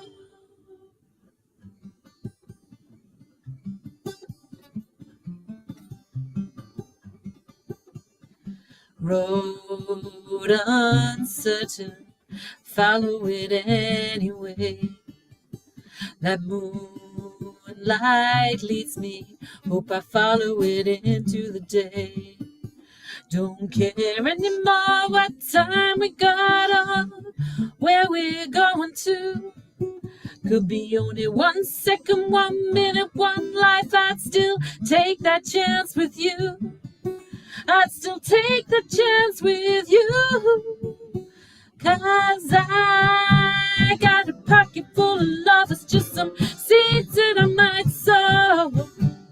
And I got a pocket full of love, I wanna plant it or watch it grow. Now I got a pocket full of love, I couldn't help but let you know. Now we got this pocket full of love, can we plant it and watch it grow? Can we plant it and watch it grow? Can we plant it? Can we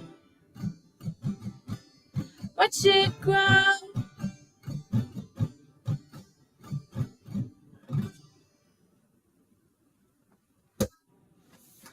Thank you. We have now had a tune. I feel like we've fulfilled the tune part of the evening, unless anyone else wants to join that. Justine, I couldn't. I don't know about everyone else. I couldn't hear your guitar at all. Only your voice. Oh, really? And if you ever want to know if you sing okay a cappella, you do. It was amazing. Thank you. Oh, I thought I checked that you could hear it beforehand. That's I really could hear odd. I could hear your guitar.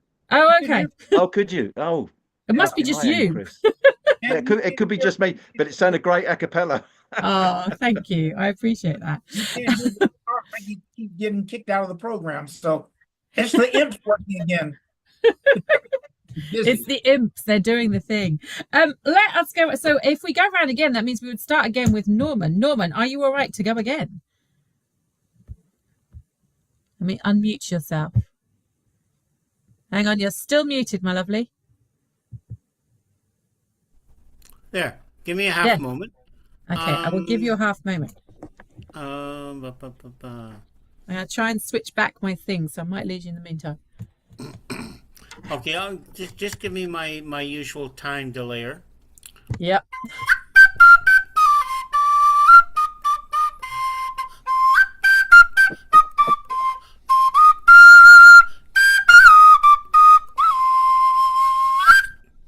Once there was a lad. Once there was a lad who was in love with a young lass. And so many stories have started in a similar way. And he came to his lady love. And he said, I love you as beautifully as all the birds of the forest. Oh, that's nice, she said. If you can sing me a song of every bird of the forest, maybe this can go somewhere. And he thought, okay, okay, then sure, I will do that. And he went into the forest, and he started listening to the birds. Oh, it was a beautiful forest. And like the places in England I've heard, there was birds singing everywhere. Oh, but he tried and he tried and he tried, and he couldn't remember a single song of the birds. And once he had learned it, of course, there's always another song to learn. And he thought, I'm going to be in this forest forever. But fortunately for this lad and for this story, there was a helpful forest spirit listening to them. Now, he had seen or heard or whatever, and I don't know, was it he or a she? It was someone who was a sympathetic ear. And he said, and he appeared to the young man, he said, young lad, I've listened to you wandering up and down, seeking to learn all of the voices of the forest. Oh, and yes, I appreciate your dedication. I appreciate your effort. But please, you're filling the forest with lots and lots of noise, and until you finally get it. So I'm going to help you. Oh, you're going to teach me all the sounds of the forest? He says, well, maybe. We'll see what we can do. And he sat down, and the spirit went into the tree and began to think and think and think and think and think. It takes a while, for spirits don't think that well, being mostly nothing but air. And you can't think very easily if you are a being of nothing but air. That gives me an idea, said the forest spirit. Young lad, he says, what you need is help. And so he said, go and find a certain kind of wood. And the young lad went and found a certain kind of wood. And it was a branch. And he said, now, take that branch and make it hollow. And this young lad says, took a while, but he made it a hollow tube. Now make holes along it, this way and that way, in such a way. And the young lad, who unlike young men, other young men, knew how to pay attention. And so the branch was soon turned into a hollow tube and carved. And so the spirit said, now take a deep, deep, deep breath and listen. And the young man took a listened and took a deep breath, and he lifted up that hollow branch to his lips and blew.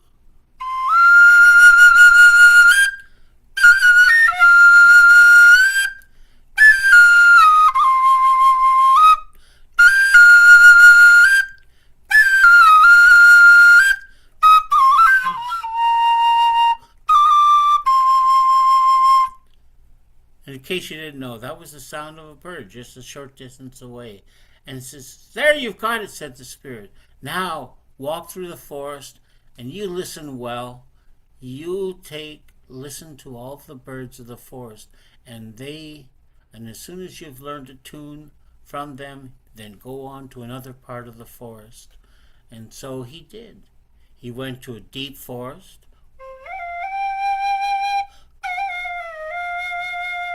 He went to another part of the forest where there was a lot of happy birds.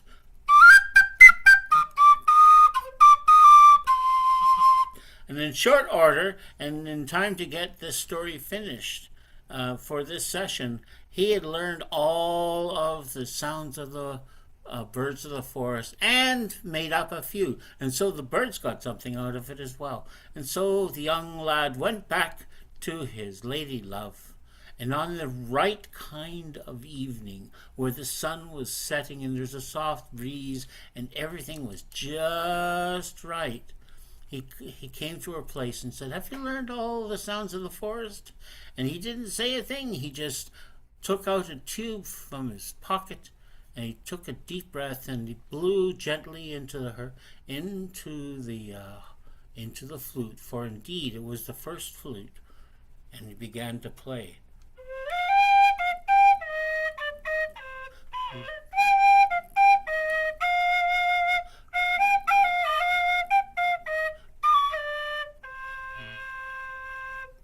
And it must have been a very good tune indeed, for to this day the descendants of that young man and that young woman have filled the world with flutes and music, and in the forests, why the birds have listened to those tunes, and the young man too. And now I've told you this tale, and now you can tell it to others and continue the story.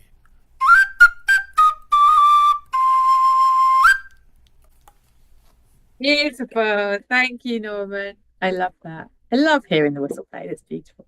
Lovely. So we're going round. It's Andrew next. Andrew, are you ready? I don't know if we'll get round everyone, but we'll keep going until it's 9 o'clock. Oh, you have to unmute yourself, Andrew. Yep. There you go. Unmuted. Yeah, I've just got a joke and a limerick. Okay, here's the joke. Here's the joke. What happened when the sheep had a revolution? I don't know. El Presidente was first up against the wall shop.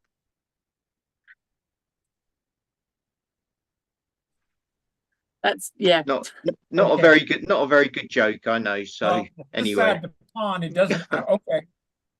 okay, this is a limerick. Limerick. There once was a man name of Matt who possessed this double-jointed cat. It would cavort and it would leap, both bird stalk and mouse creep, till it got gnashed by a vampire bat. Oh, that was a bite. man.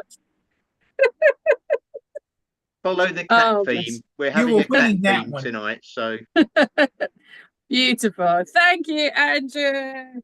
All right. Bubba C, have you time for a quick one before you go? Yes, and I hope I didn't get blinked out, but if I do, I'll be right back. Here we go. Okay. I'm going to tell the story of what? I'm going to tell an Anansi story. Yeah. Okay, so real quick. Nope, it takes too long. By the time I start, oh, okay, I know. I'm going to tell the story about the ant and the pigeon. long time ago, there was an ant, not an uncle, an ant. And the ant was walking through the forest, minding his business. La la la la la la la la la la la. When he came upon a great big crumb, he said, "Wow, what a great big crumb!" And so, having 6 legs, he latched on it with 4 and started walking very rapidly with the other 2. But him forget something very important. Him forget between where he was and where he wanted to go, which was home. There was a pond. And he fell in. Now, I know what you're thinking. It's just a pond. But to the ant, it was like a great big ocean. Him falling into the pond, trying to hold on to the crumb, which is dissolving, because that's what happens when crumbs get wet. And he going toward the bottom because him can't swim. Along come a pigeon. Ooh, ooh, ooh, ooh. And the pigeon landed at the pond and began to drink. Pigeons don't make that noise. I just need the sound of that. And he saw the ant going toward the bottom of the pond. He said, "Poor little fella, that is not the way to get your 8 glasses of water a day. I think I'll help him out." And so the pigeon stood back, found a long leaf of grass, and put it down into the pond. And when the ant saw the long piece of grass, him grab hold tight, and the pigeon pull him out.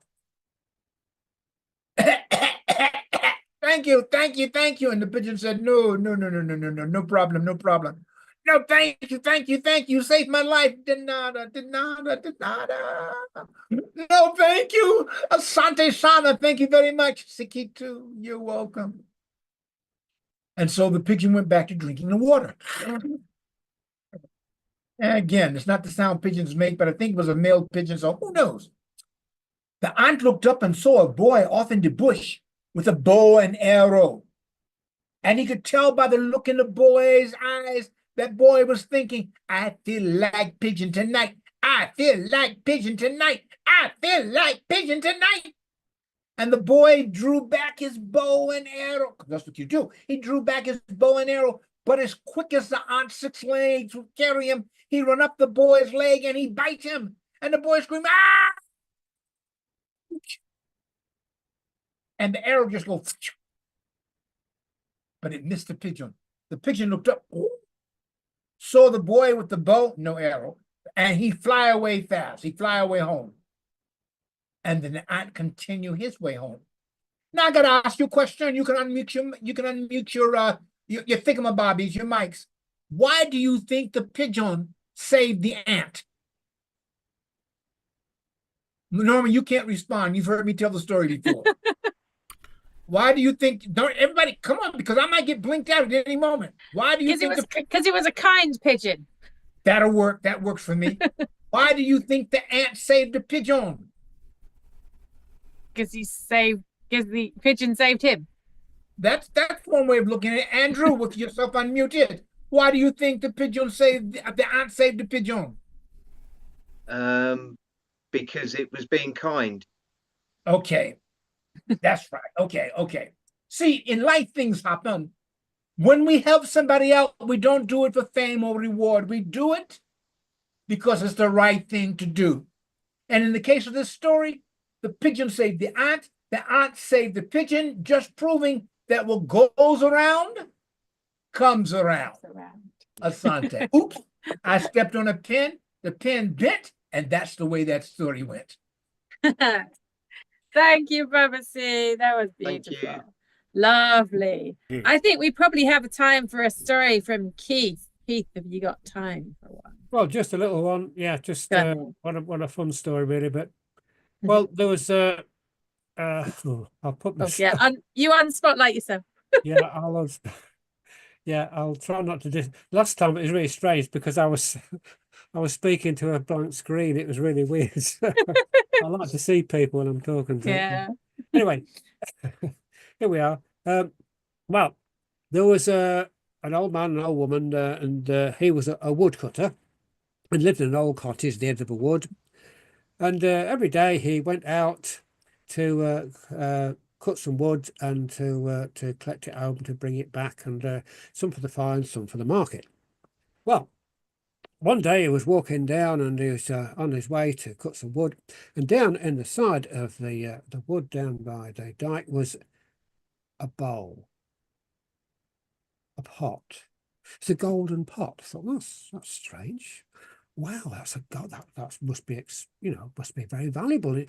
And he put his axe into the bowl, and he took it home to his wife, and he said, look, I found this bowl. And it's marvelous. And he looked in the bowl, and he took out not just one axe, but two axes. Oh, that's very strange, she said. And well, she put in an apple and looked down there and took out two apples. And then, and she took an orange, she put an orange in it, and there was two oranges. Wow, it was a doubling pot. Everything you put in it doubled. And so she had one gold coin left, and she put in a gold coin, and then she took out two gold coins. Then she put in the two gold coins and took out four gold coins, and so it went on. And they became very rich. Well, they danced around and they were so happy. Oh, they were so happy. And as they were dancing around, she tripped. And she fell into the pot. And out of the pot came another woman. And so there was two old women, but only one man, one husband. And so they looked at one another and thought, yeah, I know what we'll do. And they grabbed hold of the man and they threw him into the pot, and out came two men. And so there were two couples, a man and a woman, and a man and a woman. But they only had one cottage. And so they went into the building trade, and they put in bricks and brought out more bricks, put in wood and brought out more wood, put in slates for the roof and brought out more. And so between them, they were able to build a second cottage. And they lived very happily as neighbours at the edge of the wood.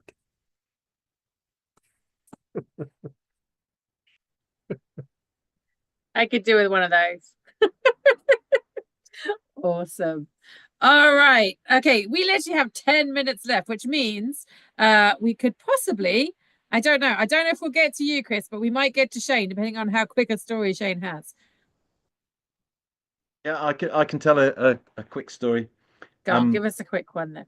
So it's the middle of winter, long ago, down a lonely lane, and there's. Oh, just let me turn off. Sorry, it's thrown me completely to see myself. I'm sorry. It's all right. It's all right. So back in the story. So it's winter down a country lane, long ago. There's a young lad, kind of dressed in rags, really, and he's kind of doing what you do, just kind of kicking into the snow, and kind of as he walks down this lane, and he dislodges something, and he bends down and he picks it up and he looks at it, and it's a small golden key. He thinks, well, there must be something that this key fits. So he gets down on his hands and knees, and he kind of just begins to pull the snow, and he finds an old iron box that's kind of starting to rust and whatever. And he picked it up and he thought, well, I wonder if the key will fit in here. And he looked this way, and he looked that way, and he looked that way, and he looked at the end, and well, he couldn't see where this key went in. So, well, he didn't give up.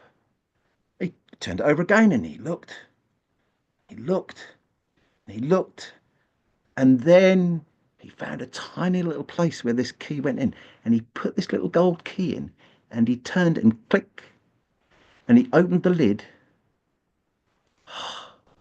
and inside was everything that young boy could wish for. And I'll leave you to think about what that might have been. Thank you. Oh, thank you, Shane. That was lovely. All right. Chris, we have a few minutes. If you got anything really short you can share, just so everyone's had another go. Oh, Lord. You don't have to. No pressure. No. I have so much. Yeah. All right. Is there 7 minutes left? There is literally 7 minutes left. Okay. I'm going to try to get this under 7 minutes. Story I'm working on. It's 7 a.m. I'm from home. Suddenly, my office door swings, hits the bookshelf, and nearly knocks over a spider plant. When I turn around, I'm surprised to see 16-year-old son, Zach, and he looks sad. My mind starts through worst case scenarios, gangs, police, pregnancy.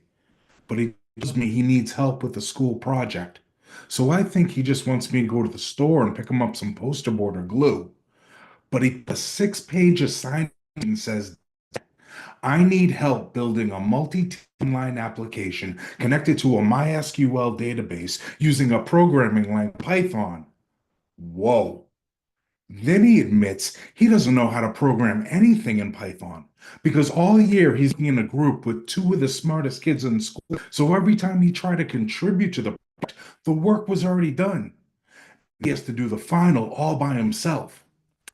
Now I understand why he's coming to me for help. I've worked as a web designer for 20 years, so in his eyes, he thinks I built the internet. Plus, he sees I have all these big programming books on my shelf. But he doesn't know that I bought these books 10 years ago, and every time I try to sit down and teach myself, I just end up with this huge migraine and quit. I just don't have the mind. So at work, I just make websites look good. I don't do all that as programming. So the idea of helping him build a multi-tiered online anything is about as realistic as me building a working time machine out of toothpicks. So I ask him, what's this thing do? He has it weeks.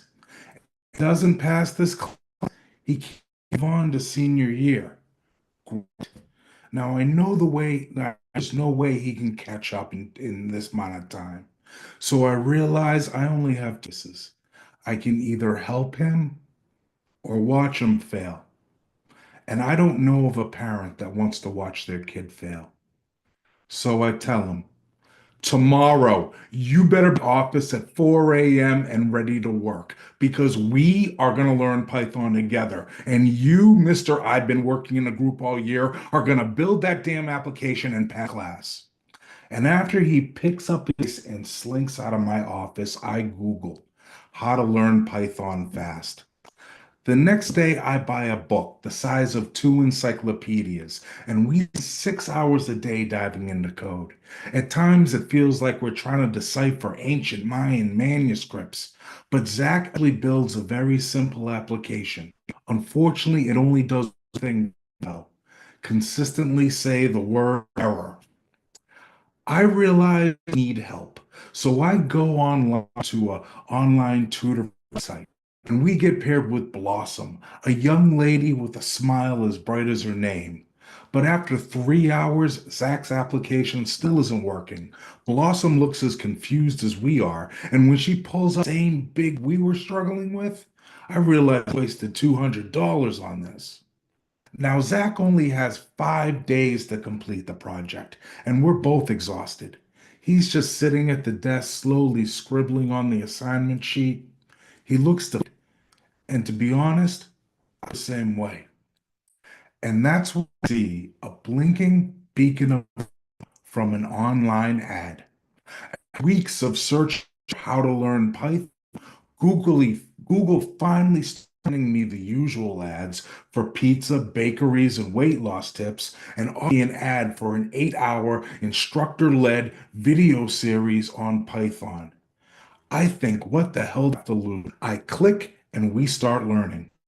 And over the next few days, our expert instructor, Mina, patiently guides us to cryptic language, and Zach is slowly starting to get it. He's clicking and clacking on the keyboard in a concerto that sounds like progress. And the night the project's due, it's finally ready to test. So I sit down at the keyboard, type in some information, and we both just stand there, staring in silence until my office filled with high fives and chest bumps because I just built a multi-tiered online application connected to a MySQL database using a programming language called Python, and it works perfectly. The next day, all he needs to do is upload the finished files to an online class for grading. And just 5 minutes before the deadline, just as he's about to press the submit button, our bootleg piece of crap internet connection goes down. So now I'm running to the living room to set the modem. I'm pulling wires, pressing buttons, cursing nonstop. The whole time I'm thinking, after all this work, he's gonna fail because I was too cheap to get the premium package. And just as I'm about to flip the table, throw everything away, I hear him scream out, "Oh my God, it's back up." He passes the class with a C. And over the next few weeks, I see a sense of confidence in him. It's like he finally understands what I've always told him. If you do the work, you can do anything. And over these challenging 2 weeks, I learned more about programming than I have in the past 10 years. And now I see that I do have the mind. So as Zach moves on to his senior year, I'm happy to say that we're both stepping into the future, sharing the same sense of cause. Thank you. Oh, that was amazing. And as someone whose kids have had to learn Python and I have no idea what it is, I feel you. I have a good tutorial for you. Yeah, I definitely may be coming back to you for that. That was brilliant, Chris. Oh, what a lovely way to finish the night. Thank you so much, everyone, and thank you to those that kind of dropped in earlier and I couldn't stay for longer. I'm just going to put in the chat. So we have a Tales and Tunes Facebook group if you want to join that, kind of just keep in touch with everybody. And also we are next back for Tales and Tunes on the first Wednesday of May, which is the 7th of May. So I would love to see you all back then. And in the meantime, on the worldstorytellingcafe.com on Friday, you have lovely Maria Gillan telling tales for children, which is 6 p.m. UK time. Not quite sure what that is in everybody else's time, but if you'd like to go and see her, that would be awesome. Thank you so much, guys. Enjoy the rest of your April, and I will hopefully see you in May, if not before. Take care and good night, everybody. Thanks, everyone. Thank you, everyone. Thanks, everyone, for a great night. Yeah, take care. Take Good care. to hear Bye. all of you again. Yeah, see you all soon. Yeah, see you soon. Bye-bye. Bye-bye. Bye. Bye. Bye. So there's it. Oh, I'm sorry.